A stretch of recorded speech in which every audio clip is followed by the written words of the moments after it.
የሆድ ጋዝን ወደ ጽጌረዳ ቸኮሌት መዓዛ የሚቀይር ክኒን ለገበያ ቀረበ። በፍሌቨር ሊጀመር ነው። ከሆድ የሚወጣ ጋዛችን በፍሌቨር ሊጀመር ነው ማለት እዚህ ውስጥ ነው ፍሌቨሩ የሚሰሩት ወይስ ከወጣ በኋላ? በክኒን መልክ በክኒን ክኒኑን ትውጠዋለህ? አዎ። ከዛ ስትለቀው የኔ ስትሮበሪ ነው ምናምን ላል አላሸተት ነው። ይሄ ፈጠራ ለኔ ተመችቶኛል። በእውነት ለምሳሌ አሁን በማይሆን ቦታ ማለት አሁን አስፈሪ የሆነ ቦታ አለ ያንን እንደዚህ ሊያመልጥ ይችላል በጣም ተናነቀ እዛ ላይ እኮ በፍሌቨር ከሆነ ምን ችግር አለው? በቸኮላት ላርግልህ።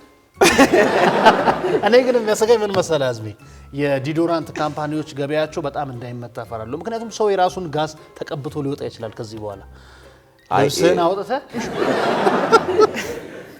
በዝንጅብል ጣዕም ላርግልህ። ደግሞ አሁን ወደኛ ሀገር ሲመጣ ሀገርኛ ማድረግ ትችላለህ። አሁን ኢኮኖሚው ትንሽ ዛግ ሲል ጊዜ ቤት ለባል ጠጅ መጥመቅ ጠላ ካስቸገረ በጠላ ፍሌቨር ባጠጣውን በጋዝ ታሸተዋለህ። አረ ደግሞ የሚገርም አሁን የአመት በዓል ጊዜ እኮ አሁን ይሄ አሪቲው የአዱባንጃው የአደሱ ሽታ ምናምን ነው የሚናፍቅ አይደል? ከዚህ በኋላ እኮ ሌላ ሽታ ሊናፍቀን ይችላል ማለት ነው። በትክክል እሱን አሁን እንደውም በሉባንጃ ፍሌቨር ከሰሩ ለዲያስፖራዎች ምክንያቱም እዛ ማንት መለኮከስ አይቻልማ። እዛ አይቻልም ስለማይቻል ጭስ አይቻልም።